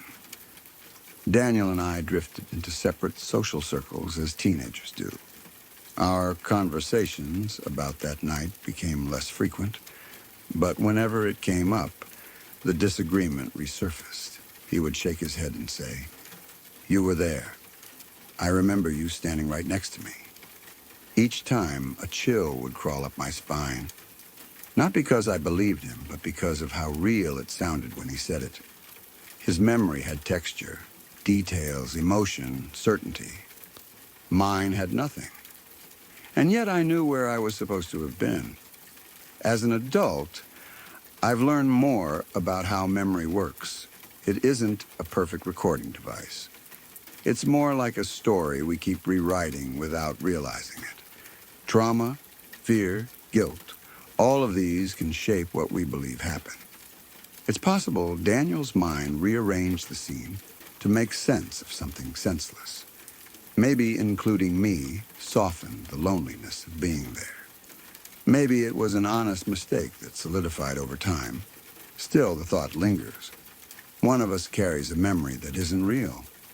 Every so often, the image returns to me, not as a recollection, but as a constructed vision. I picture the dark tracks stretching into the night. I imagine the distant hum of the approaching train, gravel crunching under small shoes, fear thick in the air.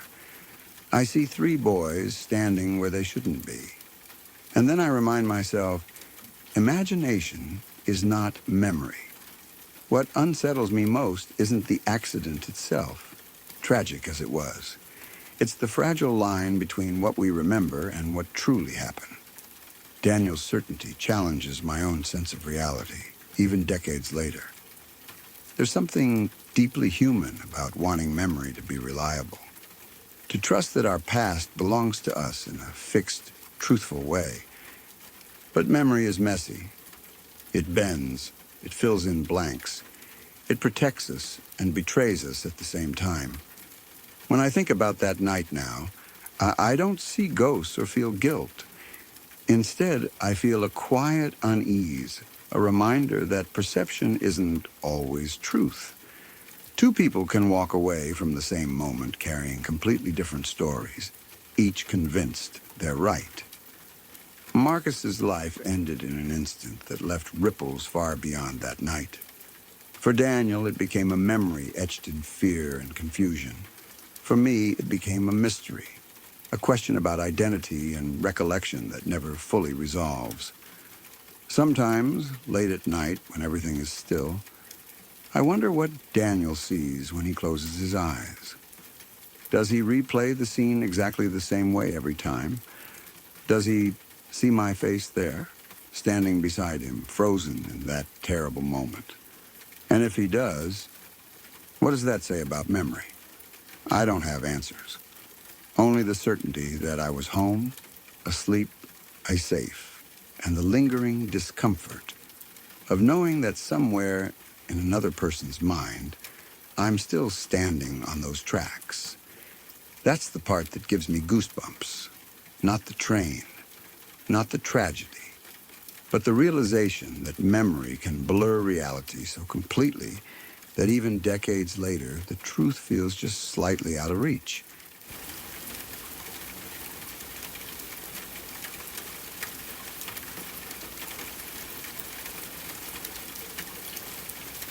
There was a guy a couple of years ahead of me in high school who had his car stolen. And at the time, it didn't seem like anything more than bad luck. The kind of thing people talk about for a few days and then forget. Cars got stolen sometimes. It wasn't unheard of, especially in the mid-90s. It felt unfortunate, sure, but not life-changing. At least that's how it looked from the outside. This was in October, sometime in the middle of the decade. Fall was setting in, the air getting cooler, the days shorter. He had a fairly new two-door GMC Yukon, which stood out because most of the cars in our area were older, scratched up, and barely holding together. His looked clean. It looked cared for. People noticed it parked in driveways or at school, not because it was flashy, but because it was newer than most. One morning, he went outside and it was gone. Just gone. No broken glass on the driveway. No obvious signs of a struggle or noise. One day it was there, the next it wasn't. His parents called the police. A report was filed. Officers came, asked questions, took notes. It became another stolen vehicle case in a stack of others. People talked about it at school for a bit, mostly in passing. That sucks. Hope he gets it back. Stuff like that. Days passed. Maybe weeks. Time blurs those details now. Eventually, the Yukon was found. It was returned to him without much explanation. From what people said, it didn't look badly damaged. No smashed windows, no stripped interior, no obvious signs that it had been used for anything violent or extreme.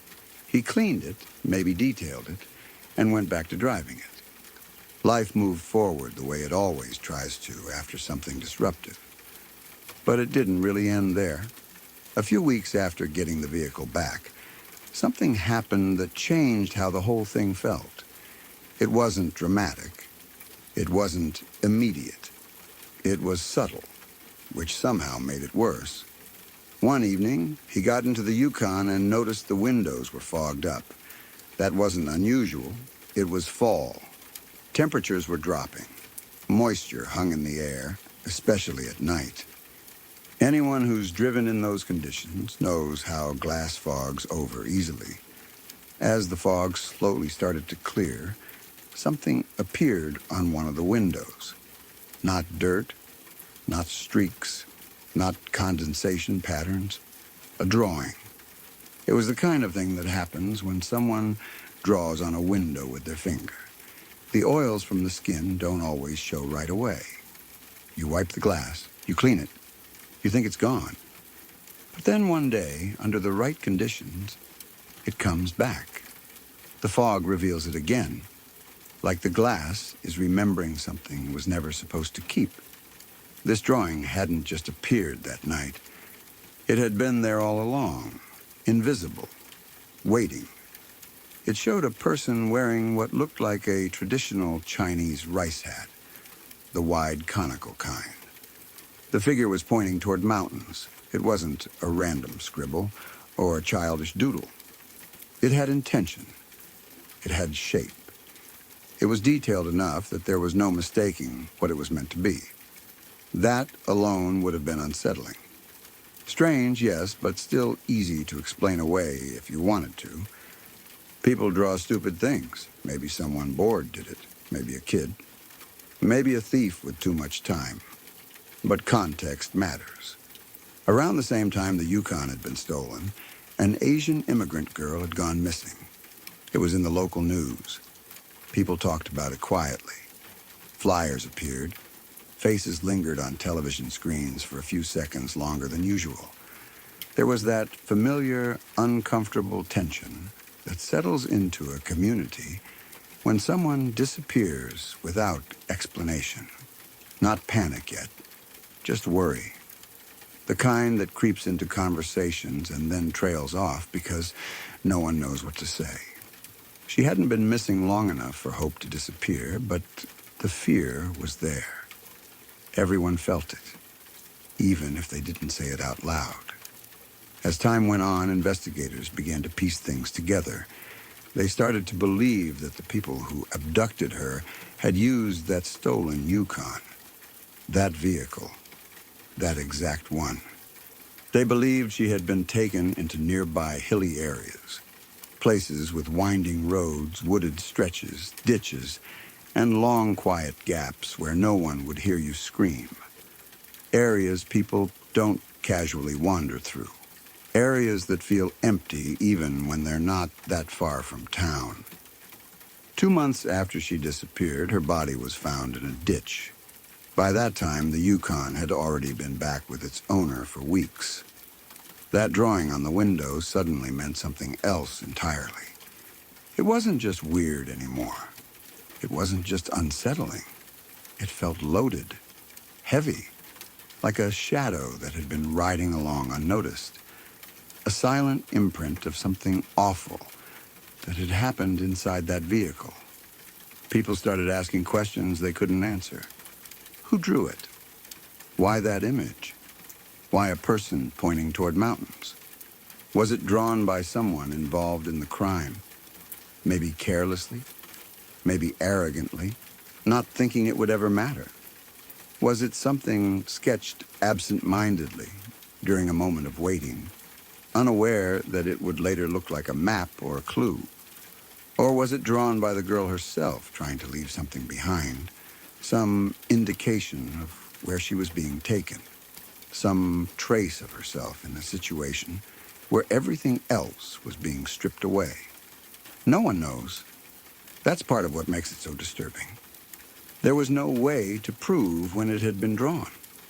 No way to prove who drew it. No way to tie it directly to the crime in a way that could be used legally. It existed in that awful gray space where meaning is obvious emotionally, but impossible to confirm factually. Once you know the context, there's no way to see it as harmless. Nye, that upperclassman, had been driving around in a vehicle that had likely carried a terrified person to her death. A car that had been part of something unimaginably cruel. And for weeks, maybe longer, there had been a silent reminder of that fact sitting on the glass, invisible most of the time, only revealing itself under certain conditions. I think about that a lot, about how easily it could have gone unnoticed forever, how many times he probably drove that car without ever seeing it, how many times the glass was clear, offering no hint of what it held beneath the surface. I think about how many people move through the world every day, touching objects that have been part of something horrific without ever knowing it. Cars, rooms, furniture, clothing, places that look ordinary but carry memories no one can see. We like to believe that horror announces itself loudly, that it leaves obvious marks. But sometimes it doesn't. Sometimes it hides in plain sight, waiting for the right conditions to show itself. That drawing didn't scream. It didn't accuse.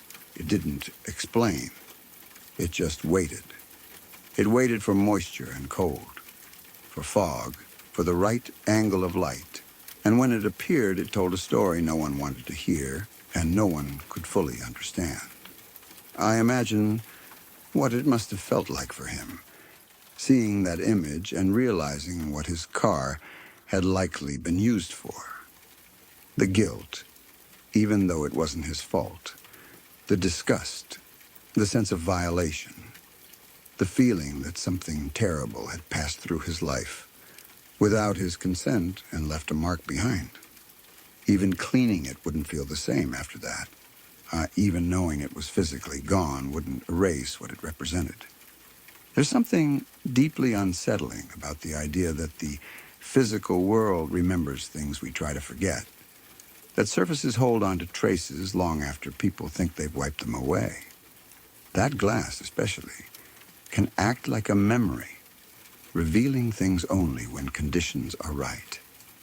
I think about the girl most of all, about how alone she must have been, about whether she tried to leave something behind, about whether that drawing was a moment of defiance, fear, boredom, or desperation, or whether it had nothing to do with her at all, and the meaning we assign to it is something we bring because we can't accept randomness in the face of tragedy.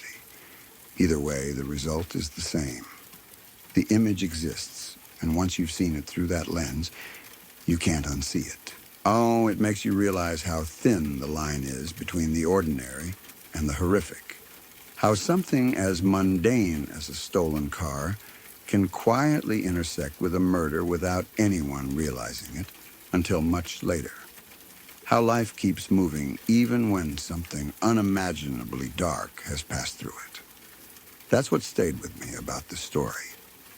Not the crime itself, as terrible as it was, but the way it left such a subtle trace. A fingerprint that wasn't a fingerprint. A clue that wasn't officially a clue. A reminder that sometimes the truth doesn't announce itself in ways that are easy to process. Sometimes it waits on a window. And sometimes all it takes is a little fog for it to come back.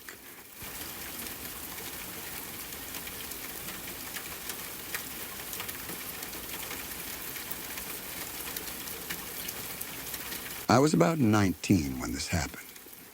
And even now, all these years later, the details still feel heavy in my chest when I think about them. This is a true story, though some names and locations have been changed to protect the people involved. My name is Dave, and what you're about to read is something I witnessed from the outside, but felt deeply, because it involved people I knew and a kind of danger that doesn't make sense until it's too late. Back then, I knew a guy I'll call Zach. I wouldn't say we were close friends, more like acquaintances who ran in the same circles. We'd see each other at parties, bars, or when mutual friends got together. Zach was young, reckless, and angry in a way that wasn't obvious at first. He could be funny, loud, even charming sometimes, but there was always something unstable under the surface. At 19, a lot of people are still figuring themselves out, but Zach wasn't just immature. He was volatile. Around that time, he started seeing a girl I knew in passing. I'll call her Valerie. I didn't know her well, but I'd seen her around enough to recognize her face and know she was kind, quiet, and not someone who caused drama. She seemed normal, grounded, and honestly, far more put together than Zach ever was. One night, we all went out together as a small group. Nothing special. Just drinks, shooting pool, talking nonsense, laughing. The kind of night young people have when they're killing time and pretending the future isn't scary. We drank, played pool, talked about nothing important. On the surface, it felt harmless. But even that night, there were signs. Zach and Valerie argued. Not loudly at first, but the tension was there. Sharp comments, accusations that came out of nowhere. He got jealous over small things, imagined slights, things that didn't matter. At the time, people brushed it off as couple drama, young love, alcohol talking. What none of us knew was that behind closed doors, things were much worse. Their fights became frequent, and they weren't just verbal. Zach became physical with her. He pushed her, grabbed her, scared her. The worst moment came when he tried to choke her. Not in a fleeting, out-of-control moment, but with intent, with words that made it clear he meant it. He told her that if he couldn't have her, nobody could. That sentence alone changes everything. Valerie didn't take it lightly. She understood something many people don't until it's too late. When someone says something like that, you believe them. You don't wait around to see if they calm down. You don't assume it was just anger. She did the right thing. She put out a restraining order against him. She cut contact. And she did something even bigger. She left. She moved out of Racine, Wisconsin. She uprooted her entire life. Friends, familiarity, routines. She didn't just move to another neighborhood or another city nearby. She went far, all the way to California, Malibu. That distance wasn't about starting over in some glamorous place. It was about survival. It was about putting as many miles as possible between herself and the man who had tried to kill her. For months, she rebuilt her life piece by piece. She found a new job. She got a new apartment. She learned new streets, new routines, new faces. Slowly, she began to feel something close to normal again. Not fully safe, but safer. She was living with the kind of caution that comes after trauma. But she was moving forward. Imagine surviving an attempted murder and then trying to convince yourself that life can still be okay, that the world isn't always violent, that not every shadow hides danger. She was commuting along the Pacific Coast Highway for work. The ocean on one side, traffic crawling along like it always does. It must have felt surreal sometimes. A completely different life from the one she ran from. Then, about 30 days into this new chapter, everything shattered again. Traffic slowed one day, as it often does. Cars packed close together, stop and go. Suddenly, she was rear-ended. It wasn't a huge crash. Enough to jolt her, enough to be annoying and stressful. But nothing that screamed immediate danger. She pulled over, like you're supposed to do. She was thinking about insurance, paperwork, the inconvenience of it all. She got out of her car. The man from the other vehicle stepped out too. And in that moment, her life changed forever. He pulled out a gun. Before she could fully process what was happening, he shot her. Once in the leg, once in the side. The pain was immediate, overwhelming, confusing. The sound, the shock, the disbelief. This wasn't a robbery. This wasn't random violence.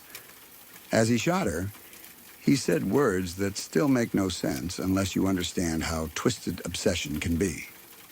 I told you, Jenny. If I can't have you, nobody can. Her name wasn't Jenny. She wasn't the person he thought she was. She had been shot because she looked like someone else. The man was obsessed with a woman named Jenny, someone he believed Valerie was. A woman he didn't even truly know, but had fixated on so deeply that reality didn't matter anymore. Valerie wasn't a target because of who she was, but because of how closely she resembled someone else in his mind. She was a doppelganger. And because of that resemblance, she almost died. The man was arrested. There was no confusion about what happened. This wasn't an accident. This wasn't self-defense. It was a calculated act driven by obsession and delusion. He was tried and sentenced to life in prison. Valerie survived, but survival came at a cost that's hard to explain. She had already fled across the country to escape one man who wanted to kill her. She traveled over 2,000 miles. She changed her life completely. And still, danger found her. Not because she made a mistake, Not because she trusted the wrong person again, but because she happened to look like someone a stranger had become obsessed with.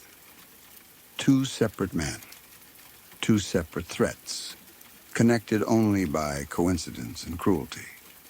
Today, she lives in another ocean city, not Malibu, somewhere else. Her name has been changed. The town in Wisconsin has been changed. Details blurred for safety. But the fear she carries is real. How do you live after that? How do you feel safe knowing that you can do everything right, leave everything behind, start over, and still end up bleeding on the side of the road because someone else's fantasy collided with your existence? This story isn't about fate. It's about how fragile safety really is. It's about how obsession doesn't always follow logic. And it's about how sometimes surviving once doesn't mean you're done surviving. I think about her often, about how strong she had to be just to keep going, about how unfair it was that she had to carry trauma that wasn't hers to begin with. And every time I hear someone say, "That would never happen to me," I remember this story, because sometimes it has nothing to do with you at all.